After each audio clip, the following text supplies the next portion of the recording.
Hai hai hai, selamat datang di channel aku. Aku Abel Selani dan di sini aku akan membagikan video mengenai modal manusia. Tonton sampai habis ya. Selamat menonton.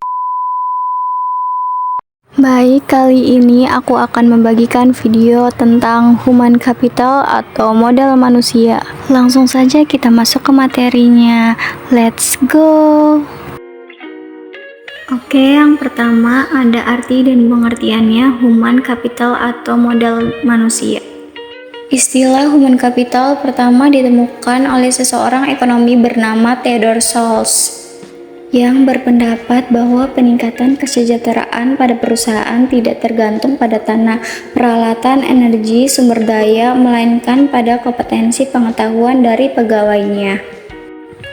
Kemudian, ia mendeskripsikan posisi human capital sebagai kemampuan sumber daya manusia yang diperoleh melalui investasi pada sumber daya manusia, yang mendeskripsikan bahwa human capital terdiri dari 4 hal, yaitu yang pertama ada kemampuan, yang kedua perilaku, ketiga usaha, keempat waktu, dan semuanya yang dimiliki dan dikendalikan sepenuhnya oleh pegawai. Untuk mendeskripsikan human capital sebagai kombinasi dari keempat faktor tersebut, yaitu sebagai berikut.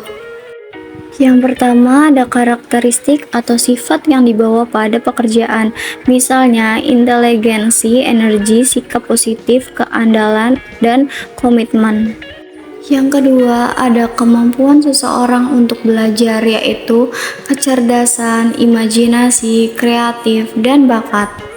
Dan yang terakhir ada motivasi untuk berbagi informasi dan pengetahuan, yaitu semangat tim dan orientasi tujuan. Selanjutnya ada tingkat kompetensi dalam sistem pengukuran human capital.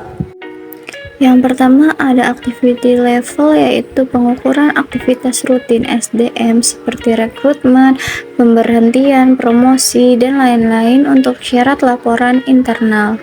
Yang kedua ada fungsional level, yaitu kolaborasi dengan unit fungsional organisasi, misal divisi dalam pengukuran aktivitas, pengumpulan dan penerjemahan data, dan pengambilan tindakan koleksi.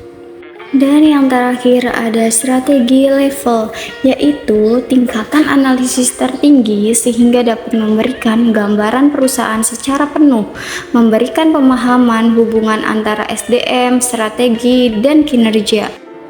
Dari ketiga tingkatan kompetensi di atas diketahui bagaimana melakukan pengukuran nilai human capital pada ketiga tingkatan tersebut. Dimulai dari tingkat korporat dalam unit bisnis fungsional, tingkat terendah yaitu aktivitas dari divisi SDM.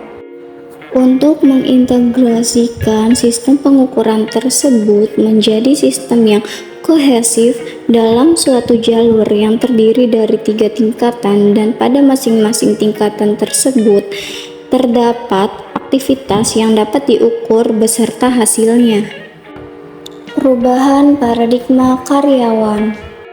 Pandangan perusahaan yang hanya pandoko saja dalam pengelolaan human capital harus ditinggalkan.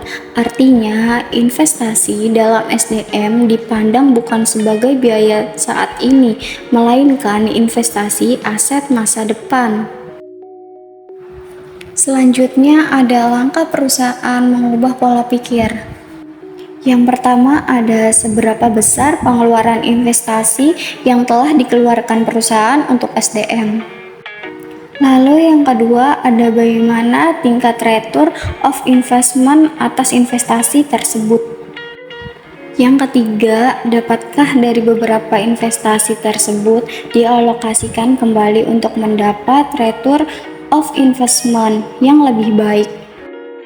Selain itu, tantangan juga datang dari investor jika mereka membutuhkan informasi untuk membuat keputusan tentang SDM, sehingga mereka memiliki gambaran perusahaan yang komprehensif dan dapat memprediksi kemampuan perusahaan dalam menciptakan nilai di masa depan.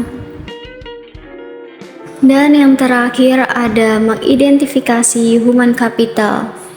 Ada dua hal yang mendukung kontribusi investasi human capital ke dalam perusahaan. Yang pertama, karyawan dengan human capital tinggi lebih mungkin memberikan pelayanan konsisten dan kualitas tinggi, sehingga perusahaan tempat mereka bekerja dapat mempertahankan pelanggan atau menarik pelanggan baru. Dan yang kedua, pelanggan potensial dapat menggunakan kualitas human capital dari karyawan perusahaan sehingga alat penyaring untuk memilih layanan yang mereka sediakan. Terima kasih buat teman-teman semua yang udah nonton video aku. Semoga apa yang udah aku sampaikan dapat bermanfaat buat kita semua. Kalau kalian suka sama video ini, kalian boleh klik tombol like, jangan lupa komen di bawah, dan subscribe biar nggak ketinggalan sama video aku yang baru. Aku Abel Salani, pamit undur diri, dan jangan lupa belajar yang rajin agar menjadi orang yang sukses. Bye-bye!